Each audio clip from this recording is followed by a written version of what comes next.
Mr. Obama, well, he needled Donald Trump over his response to the pandemic, which is clearly a weak spot for him.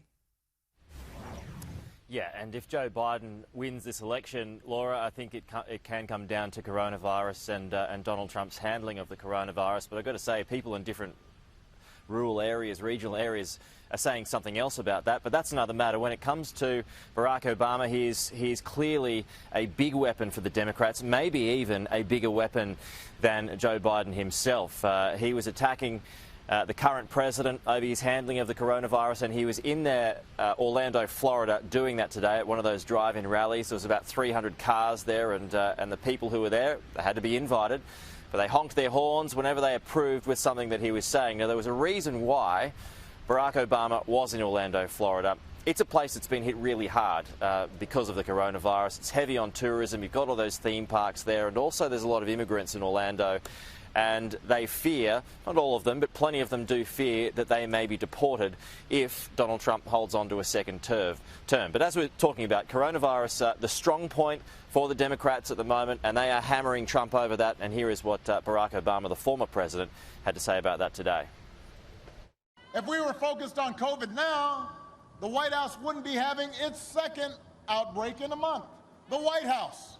Let me say this. I lived in the White House for a while.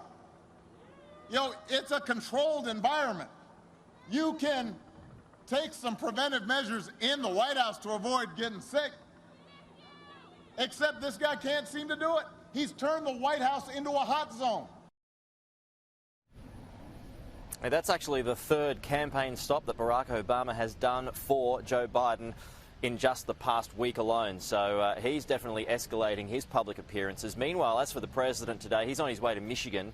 This is another state that Donald Trump managed to flip last time, but he did it by 0.2%. So that is a wafer-thin margin. There was only about 10,000 votes in it. It had been a Democrat state for about 30 years before that, but that's one of those states like Pennsylvania that Donald Trump managed to flip last time. But he is way behind in the polls this time. The average polls have Donald Trump anywhere between 5 and 8 points behind Joe Biden at this stage. So Donald Trump, he's heading there a little bit more. He'll be there. Well, his next rally is due to start soon, but a few hours ago he did leave the White House. He was questioned by reporters, and here's part of what he had to say.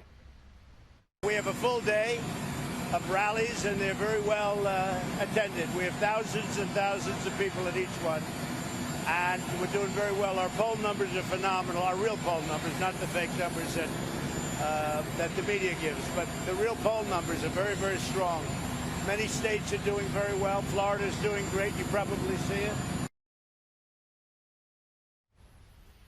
Well, let's go from one swing state to another.